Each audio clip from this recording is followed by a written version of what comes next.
Salam rahayu sedulurku dimanapun Anda berada, kembali kita bertemu. Dan di video kali ini saya akan membahas 3 komentar yang sudah dituliskan oleh sahabat kita. Yang pertama ada Mas Wahid Kurniawan. Di sini komentar Mas Wahid, kalau full ketan hitam bagus enggak? Ini tentang pemberian pakan ya.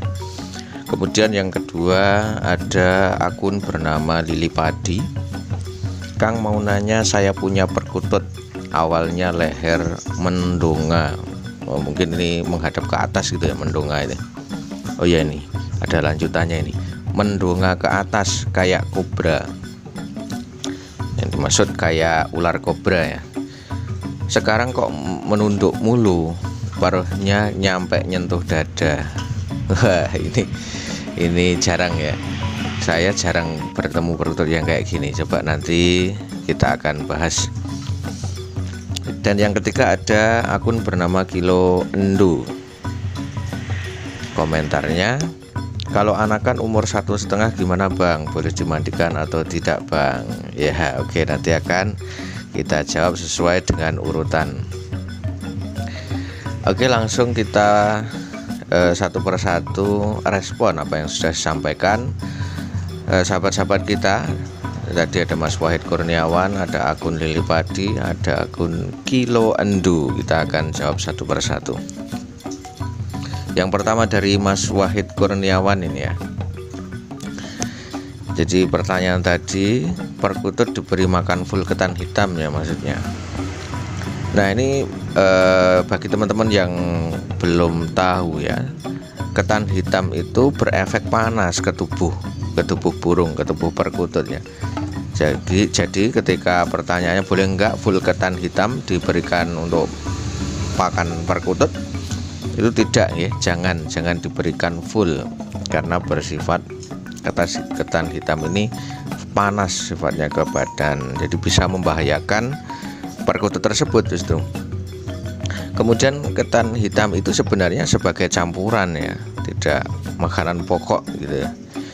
Nah kemudian ketika ketan hitam ini diberikan di musim hujan, ini bagus. Jadi disesuaikan dengan iklim atau cuaca juga di lingkungan teman-teman.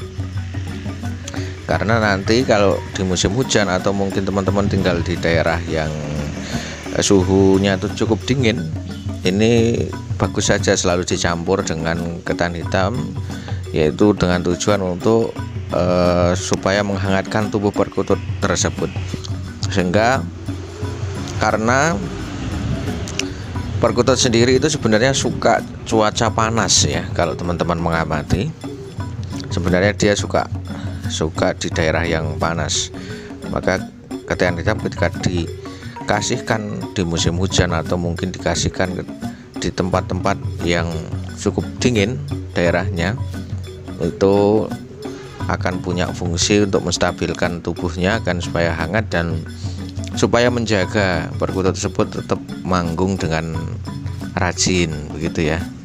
Oke, itu Bang Wahid Kurniawan kira-kira yang bisa saya jawab terhadap apa yang disampaikannya tadi di dalam komentar ya. Yang kedua lanjut ke akun Lili Padi. Jadi inti pertanyaannya tadi, perkututnya itu lehernya mendongak ke atas seperti ular kobra, tetapi sekarang ini lehernya menunduk, paruhnya nyampe nyentuh dada. Nah ini kalau sebelum saya menjawab dari apa yang disampaikan Mas Lili Padi ini, ada beberapa pertanyaan ini. Mudah-mudahan nanti akun Lili Padi ini menonton video saya ini. Jadi pertanyaan-pertanyaan yang saya sampaikan sebelum saya menjawab dari yang ditanyakan itu, burung tersebut, perkutut tersebut mau manggung tidak ya? Nah itu kira-kira manggung enggak, karena enggak diberi keterangan tadi. Terus mendongak dan menunduknya itu posisi di tangkringan atau di dasar sangkar. Dan yang ketiga pertanyaan saya, bulunya itu mengembang atau normal, dalam kondisi normal. Karena jika 3 ciri-ciri yang saya pertanyakan tadi, yaitu tidak mau manggung, terus burungnya sering di dasar sangkar, kemudian bulunya mengembang, maka besar kemungkinan burungnya lili padi ini sedang sakit ya, bisa jadi itu sedang sakit. Nah, saran saya itu bisa ditangani dengan cara bersihkan sangkar, kemudian beri pasir buat ngasin. Dan untuk vitamin alami ini bisa loloh 3 remasan daun kelor ya. Daun kelor itu kan kayak bunder-bunder itu diremas dan dilolohkan 3 daun kelor yang bunder-bunder itu. Dan kemudian tambah penjemuran, jangan lama-lama karena lagi sakit, ditungguin aja kurang lebih 15 menit di pagi hari ya, sinar matahari pagi. Oke, itu saudaraku yang punya sahabatku yang punya akun lili padi ya. Mudah-mudahan bisa menjawab apa yang menjadi pertanyaannya. Oke, yang selanjutnya yang ketiga, akun bernama Kilo Endu. Jadi yang ditanyakan tadi, anakan perkutut umur 1,5 boleh mandi tidak? Poinnya begitu ya. Ini jawabannya ini kan berarti perkutut piyik ya anakan ini. Langsung tegas saja, itu tidak boleh ya. Piyik jangan dimandikan bang. Jadi tujuan dari memandikan perkutut ini, sebagian besar orang ketika memandikan perkutut tujuannya untuk penjinakan. Nah, usia piyik itu justru bisa jinak ya. Perkutut yang dirawat dari piyik itu bisa jinak, itu karena perlakuannya kita, yaitu misalkan meloloh pakan, sering diajak interaksi, itu jinaknya dari proses itu. Jadi itu tidak butuh mandi ya, karena itu tadi tujuan kebanyakan orang memandikan perkutut itu adalah untuk penjinakan.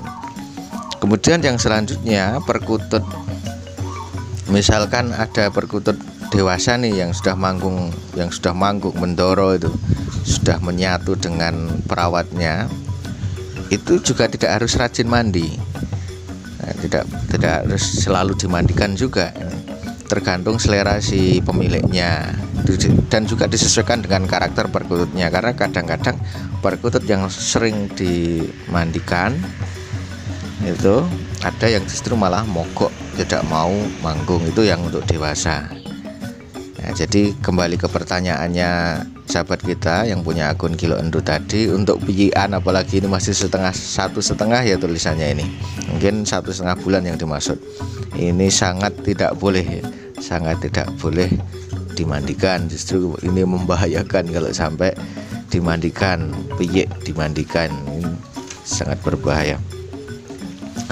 Oke teman-teman, ya itu tadi jawaban saya dari 3 sahabat kita yang sudah menuliskan pertanyaannya di kolom komentar. Mudah-mudahan bisa menjawab, dan apabila teman-teman ada yang punya ide atau informasi lain terkait 3 pertanyaan tadi yang disampaikan oleh sahabat-sahabat kita, silahkan tuliskan di kolom komentar. Dan juga untuk teman-teman yang ingin menanyakan hal-hal lain terkait perawatan kelangenan kita, yaitu burung-burung anggungan ya, khusus anggungan, boleh perkutut, terkuku, dan puter, silahkan disampaikan di kolom komentar. Dari saya cukupkan sekian, terima kasih.